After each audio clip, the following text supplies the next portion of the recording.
Let's suppose that you were able every night to dream any dream you wanted to dream.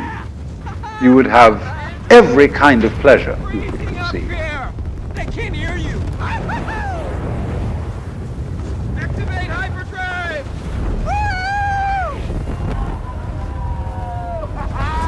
Where the hell are we? Get down. Let's go. What?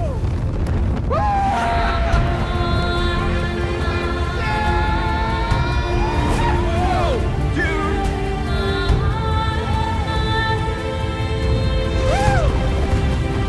Watch out. Hey, God! You're finally good at something! It's so easy!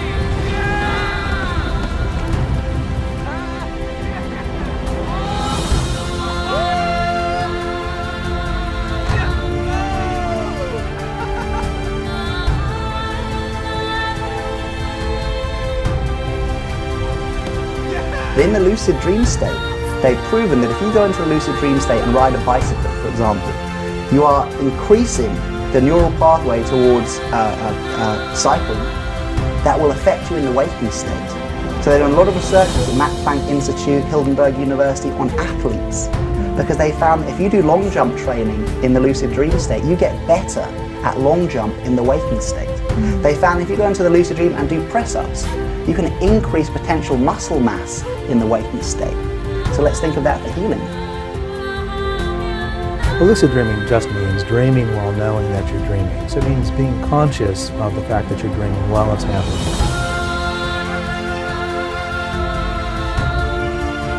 I managed to do this thing where I could enter the dream with fully conscious awareness, a dream that felt as real as this state now, perhaps even realer. Yes. And at the age of 16, what was my main idea to do in this very realistic place? It was sexual fantasy and a bit of skateboarding. I used to love going skateboarding in the lucid So is dream. it like a virtual reality you Absolutely, entered? yeah. So you give a virtual reality machine to a 16-year-old and they get up to all sorts of things.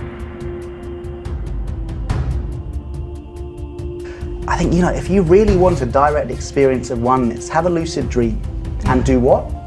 Do nothing. Just go into the lucid dream and just remind yourself, everything is me. Dreams, they feel real while we're in them, right? It's only when we wake up that we realize something was actually strange.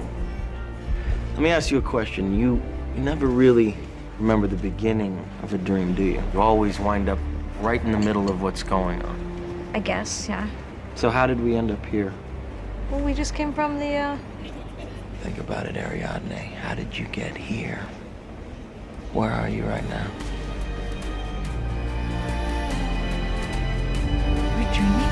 You're actually in the middle of the workshop right now, sleeping. This is your first lesson in sharing music. Few people have taken it to the possibilities it offers, the kind explored by the Tibetans, for instance, that you could stay in that dream and then use it to explore impossible realities somehow. Ordinary dreams we have every night, first of all, are a world that seems as real as the one we're in right now. Yet, it's all clearly in our minds, as we discover when we wake up. Lucid dreaming adds something extraordinary. It adds consciousness, full consciousness that you are dreaming at that moment. Everything might seem just as real as it does right now, except for you would know that there wouldn't be any laws of physics or any laws of society that you had to concern yourself with, so it gives you a great deal of freedom at that point. But it would seem as real as this, and it's an extraordinary experience. People find it astonishingly empowering to see that their mind has that capacity. In other words, you can do anything whatsoever in the lucid dream state and do it consciously. I'm speaking to you from the Imaginatrix, a domain outside of space and time, a domain unknown to ordinary people, in a place where realities are made of thoughts and where the only laws are the laws of the human imagination. As a monk, what do you guys use the lucid dream state for? And he said, oh no, we don't use it for sexual fantasy. We use the lucid dream state to do our spiritual practice in our sleep. We use the lucid dream state to prepare for the moment of death in our sleep.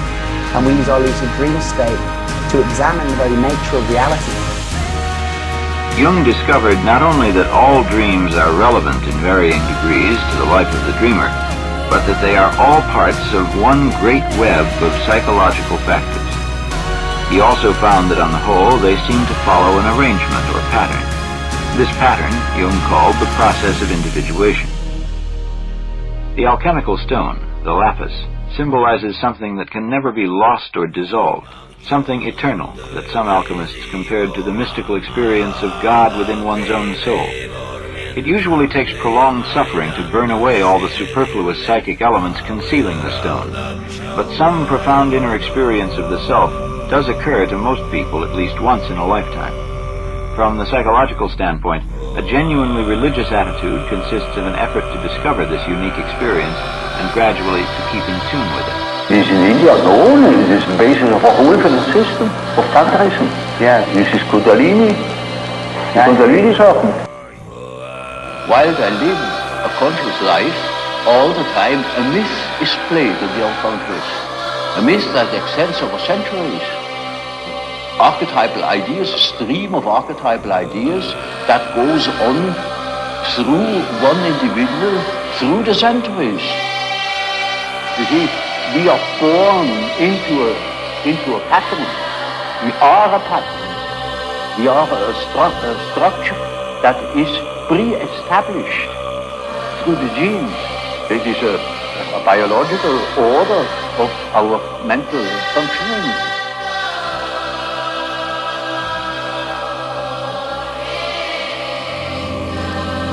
So I see the cosmos, if you will, as a kind of novelty-producing engine. However vast, however incomprehensible, however terrifying this entire display may seem to be, all of it is at root your own inmost self. The self which you cannot touch or see or pin down or control, because it's too close, too near, right in the middle of everything, because it's you. Today, a young man on acid realized that all matter is merely energy condensed to a slow vibration, that we are all one consciousness experiencing itself subjectively. There is no such thing as death. Life is only a dream, and we are the imagination of ourselves. Here's Tom with the weather. You guys are great. Thank you very much. Good night.